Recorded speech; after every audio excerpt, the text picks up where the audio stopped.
So if you were to give some advice to someone considering working in the auto industry or at a dealership, Follow your dream. Because if you stop dreaming, you stop living. You stop living, life just stops. You have to have motivation. You got to be motivated to do whatever you want to do in life. There is a secret hiding in plain sight in car dealerships all across the country. We've known this truth for years, and we think it's time you know too.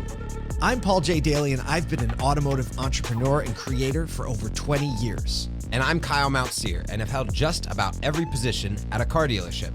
Join us as we travel the nation to share inspiring, real-life stories of people that work in dealerships every day. We'll go behind the scenes to talk to frontline workers and bring you the truth about the largest retail industry in the country. This is More Than Cars.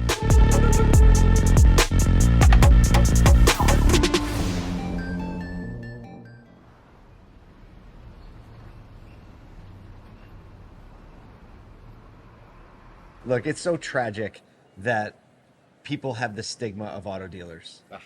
It's super tragic, you know, and just like everything, I guess, you know, the people who get all the press are the sensationally bad stories. Right. I mean, you look across, and it's not just inside of automotive, but outside of automotive. It's a like target-rich environment that people are after the dealer and the stories that they tell. And this is every industry, every news story, every documentary is always about the problem, always about the issue. And over the last 20 years, you and I have been inside and out of so many dealers. We've met so many leaders, and we've just seen story after story after story of dealers and dealer personnel, people, salespeople, service people, technicians, detailers, caring for people. There's stories from management to front lines that we get to tell today. So I'm excited. So let's go check it out. Let's do it.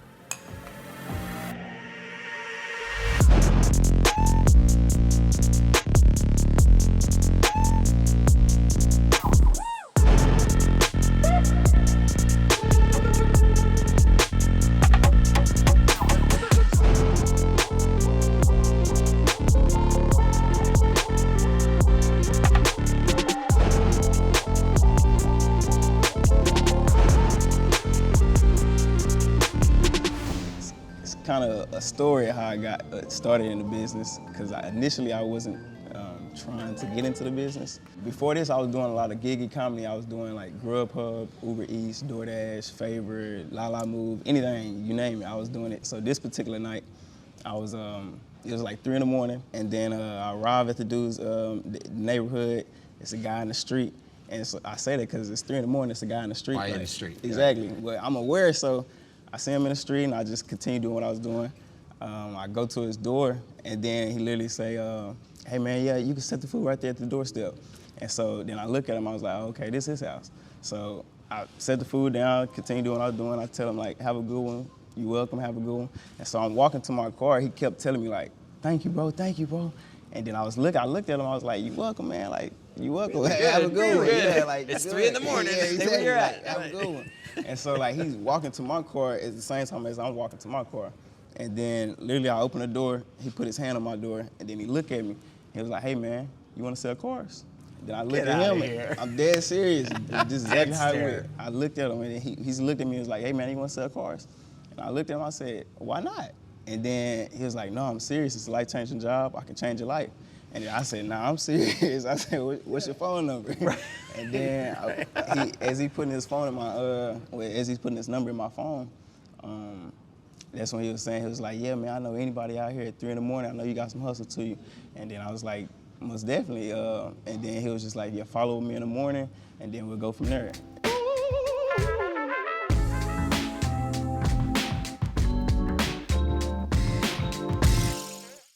I applied actually for a cashier Okay.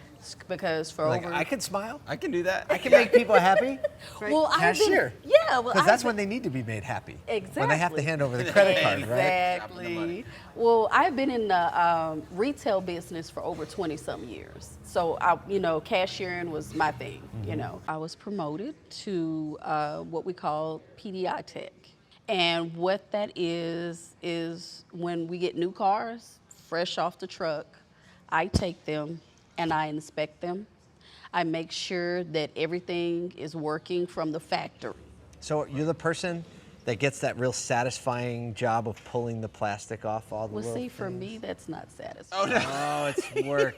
But there are actually people that work here that it is satisfying. Well, that's for. like there's probably 7 TikTok accounts where that's all people do Yes. is peel the plastic off Yes. of electronics. And they will ask me, hey, can I come out there when you get a car with a lot of plastic? Sure. You're helping me out. You're like, and I make don't the know. process go You know, faster I don't for know, me. I need some lunch. Maybe if you brought some lunch with you, I could.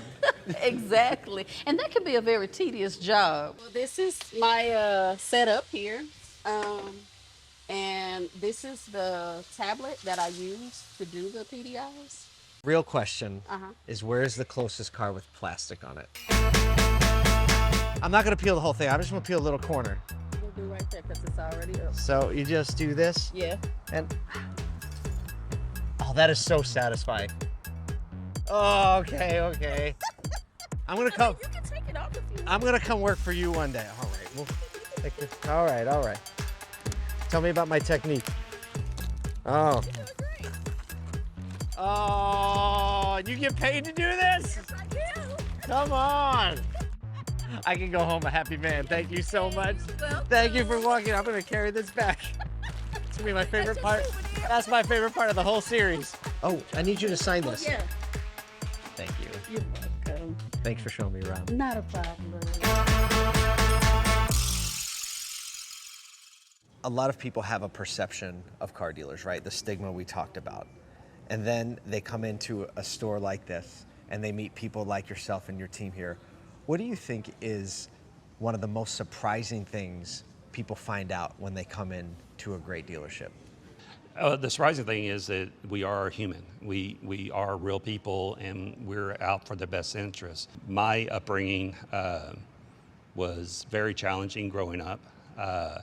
I literally rode the short bus through grade school and through middle school. I had a speech impediment where I couldn't say the letter J, and that's pretty bad when your name's James. So, and my brothers are Joe and John, so it was really fun at my house. But I had a challenging academic life. I was told that I would never amount to more than manual labor jobs. And I told myself, no, I'm going to prove that you can do anything in life if you want, if you just put your mind to it and put forth the effort to do it. And the biggest thing that I had going in my favor was I had a bunch of teachers in my church that pushed me and gave me the support to tell me that I can do whatever I needed to do. And that's what I try to, show people. It doesn't matter who you are, what upbringing you are. It's all up to you, the success you get out of life. And if you just push enough people and give them the resources and just they have a little, ambition themselves, they can be wherever they want. And at the end of the day, I look at myself and say, if we just treat people like they need to be treated, give them that experience. And, I love the shirts. It's love people more than you love cars. The car is just the added benefit. Yeah. They're really buying you. They're buying what you are doing for them.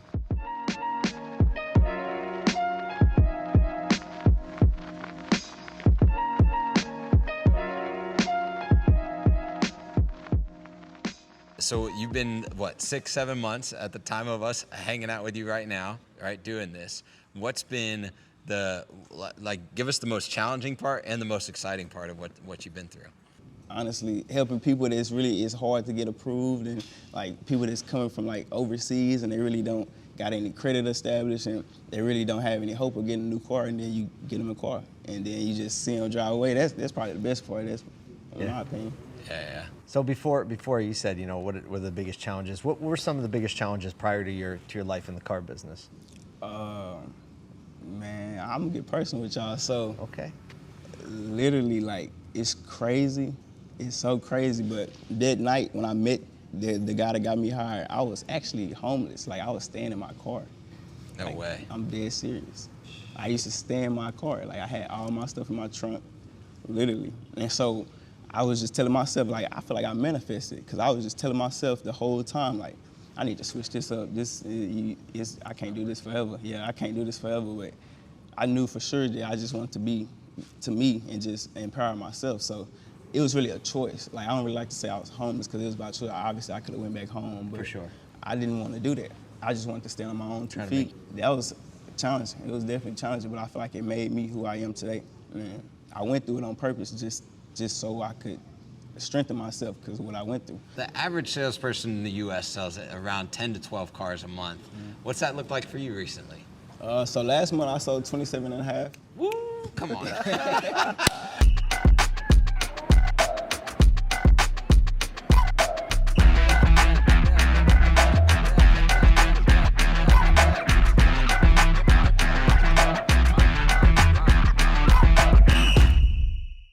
Pedro Palenzuela, Audi Grapevine. I've been doing this since 1980. Wow. So before I was born, just so everybody knows. I'll tell you how old Really? I was. Thank you. There you Thank you go. for making me feel good, huh? Makes you feel any better. I was a year old. Okay. Well, okay, so not to give it away I too was much. 5 though when I started. Though, Yeah, yeah. Okay, just look. First of all, as soon as I walk in, first thing I do is I go down each row there, one by one. You know, fist pumping them, high five, whatever. How was your night? How's your kids? I get to know everybody. What's up, sunshine? Like, What's up? What's up, y'all? I know it says Steve, but that's Another Jonathan. He Steve. just started. The nicest smile anywhere. Come on, Larry. Look show at it. that smile. Look at this that. guy. Just crushing Look it. at that. You know how to do He's been backflips? dying to do that. And look at this. Look at this. He pays for this. Look at that. I don't say hello to any, any computers, whatever. I go say hello to the people. I walk to parts. I walk to service, and I do this every day. And I have energy. Okay. I couldn't tell. I just look. I love dealing with people. Yeah. That's why I got into this business. I was studying chemical engineering, and I quit. And I was always good with numbers, math, and all that. It came easy, but my passion for people kind of like rose to the top there when I started selling cars, and I just stayed in it. And what has been your experience as a woman working in a car dealership? I've loved it. I don't think there's any difference between being a male and a female. Like, as long as you know your stuff, then you're good to go. Yeah, so people treat you fairly. Exactly. They accept you as part of the team, and you probably do a little bit better than a good number of the guys here. Definitely, but don't tell them I said that. When I lose somebody, I take it personal. I just like to be known that I do things right, you know. That's what I look for the store. I have fun, make money, hit your numbers, and have people wanna be here.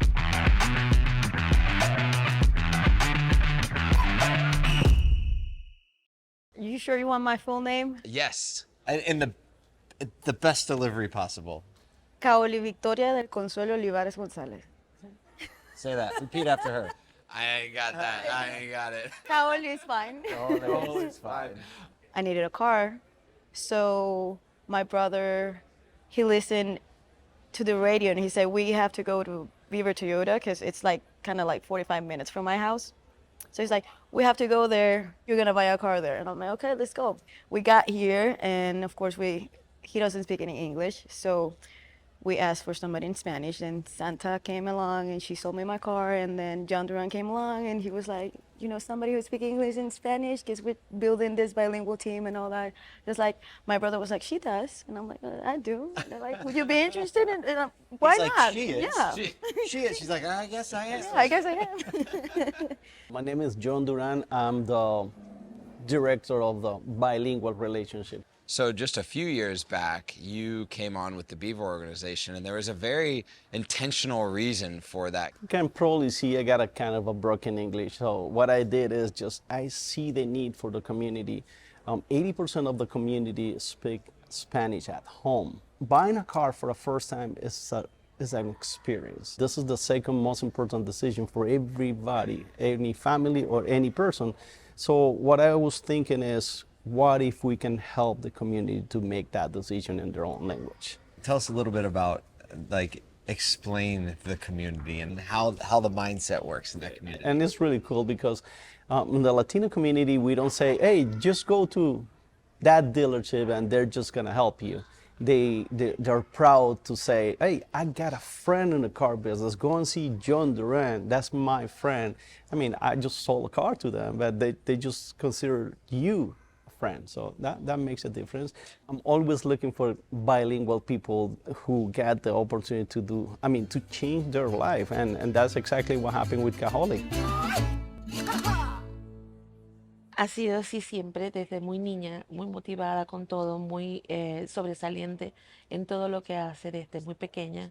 Como dijo su mamá, ha sido sobresaliente en todas sus tareas y tiene herencia porque mi papá también trabajó en una venta de vehículos en la Volkswagen Interamericana de Venezuela. Well, I found out that my father, so my grandpa, he was the partner and the GM of a dealership in Venezuela for over 32 years. Wow. And I had no idea of that. It's in the blood. It's in the blood. So she's like, oh, now it's on. I got this. That's why it feels so natural. That's right. You know, when somebody tells me, I don't think you're gonna be able to do that, it's like, oh no, really? You sure I can do it? Okay, I'll do it. Watch me. Watch me. And so what were you doing before you were in the automotive industry?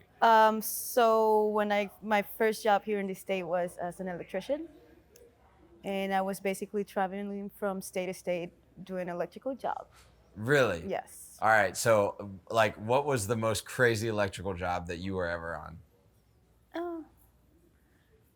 Well, I was pulling wire for a 500 engine, so it was like this size of wire.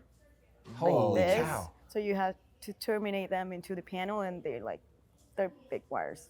What do you think Cajolic's future in the automotive industry is going to be? Yeah, tú, la dueña de esto.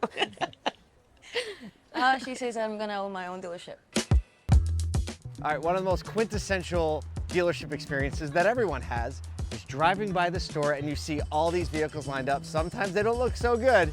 Sometimes they look great. So what do you think? Do you think Kyle and I could do this? I don't know. You want to try? Let's do it. Let's do it. Right. All right. You're gonna mess him up. Yeah. And then we're gonna take care of it. All right. 5 minutes on the clock, and wherever we are. Where's the key? What is he doing?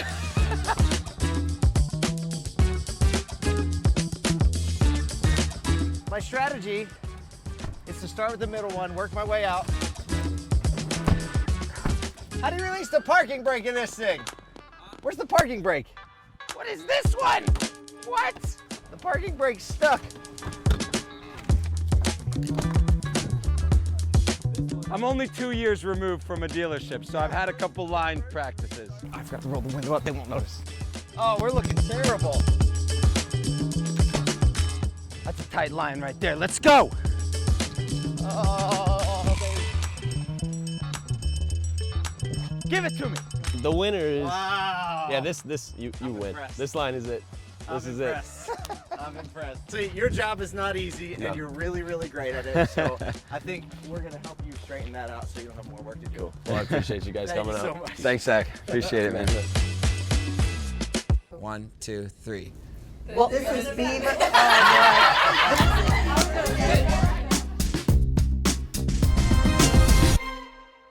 All right, so Terry, you have kind of taken a little bit of the ownership, from what I understand, of like just making sure this group gets together and coming along. What was the impetus for creating the Badass Girl Gang and the Badass Sister Squad? So I've been with Patrick many years, and through these years he had created a leadership group that just had weekly meetings and studied John Maxwell and did all that. And it was mostly guys, only one girl in there. And so one day I said to him, I have this idea, you might think I'm crazy, but what if we started a similar group, but we pick females in the dealership? And he looked out the window and he said, that's genius. And so I pulled up, sounds like I pulled up the list I had already made of Yes. the girls I had handpicked through the store. And we literally met within probably 3 weeks. Basically, this whole idea, we getting together was getting to know each other, and it just made us connected more. So we have the same goal in the organization, that we have a same vision. So it really helped us to change our lives, and then we're basically having a second group with the younger ladies, and it's really like life-changing experience. And I would also say that out of all of us, our lives have been changed, but SAT has been the biggest transformation. I think everyone would agree with that. What are some of those things that have made a massive impact on your life? This program actually opened my eyes. Like, I didn't have work and life balance. I was more focused on work. I have 3 kids. My son, we were at that crossroad that we're going part ways at that time when I started this group. And the one session that we had, it really helped me, made me realize that I gotta take some action. I need to talk to my son and be a mom and let him know that mom loves you. I never had that conversation with my 15-year-old, but today we are the best friends. And if I hadn't had that conversation with my son, I don't know where my son will be. Wow. It would have, yeah. Everybody's tearing up now. Everybody. I remember that meeting. Yeah. I know y'all do too. Y'all gonna mess me up back there in the back row. Did you ever think you'd come to work at a car dealership, no less? Someone's gonna sit there and say, like, I would not have a relationship with my son if I wouldn't have been. Like, y'all are a part of that. Instead of the stigma of like we're gonna really rip some people off today. Right. Right. It's like, no, we're gonna be better parents. Yeah. We're gonna be better family. We're gonna be better friends. We're gonna be better people. Well, ladies, thank you so much for sharing your story. Like before we even started, I was like, oh, we're gonna be in a thing. So thanks for spending some time, and Terry and Sap for sharing your story. Thank you, guys. Appreciate Thank you for getting it. It does something to you when you realize that there is something more, when there is hope for something greater.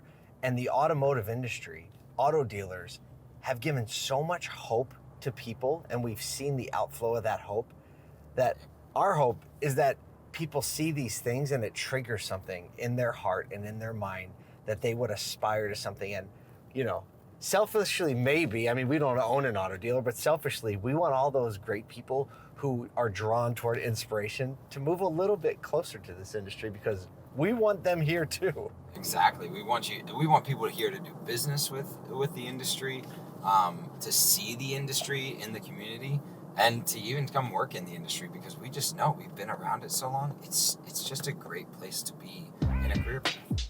Yeah, without a doubt.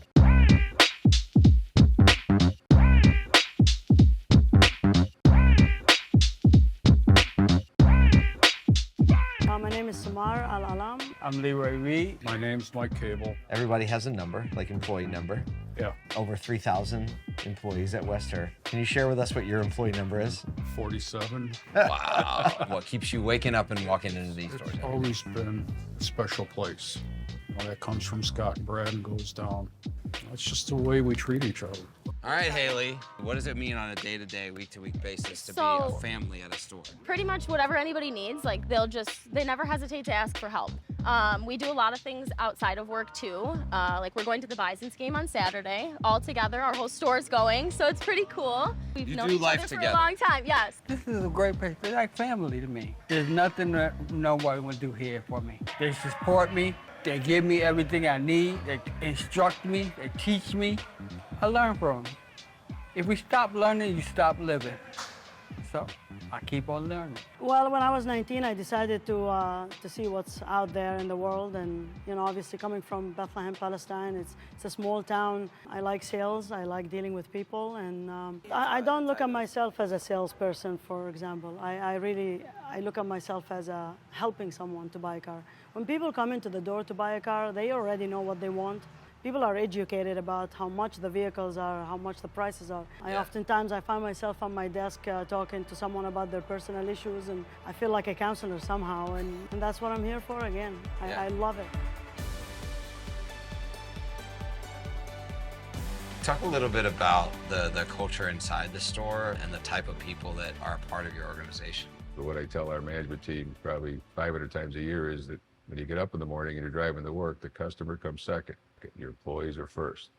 If you put your attention on your employees, they will in turn turn around, face our customers, and treat them royally. So we end up getting extremely high customer satisfaction by really looking out for our employees first. And that means getting involved in personal lives. That means Wait a minute. You said getting involved with personal lives, isn't that like bad business? You keep business and personal separate? It's the only way to have a successful company, in my opinion. You get an opportunity once a year to celebrate your employees in a unique way, and we got to go out and be at this 8,500 person crazy event. Yeah, Where was the infancy of that event? And I counted. You had 4 hamburgers. I counted. No. That day for me is like Christmas. I mean, it's the only time all year I get to see everybody together. Then they see it too. Yeah, I was born to be the greatest. Yeah, I was born to be your favorite. Look, Mom, on the billboard, I made it. That's what I dream every day, so I say it. We're here at the annual West Her Employee Appreciation event, and from what I can tell, they appreciate their employees a lot. Over 70% of their 3,000 employees are here with families and guests, meaning there's a total of over 8,000 people that showed up today. The food is free. The rides are free. The games are free. They even set up an entire toy store that makes every kid's dream of picking whatever toy they want come true. This is a real-world example of a dealership who became a community that is about so much more than cars.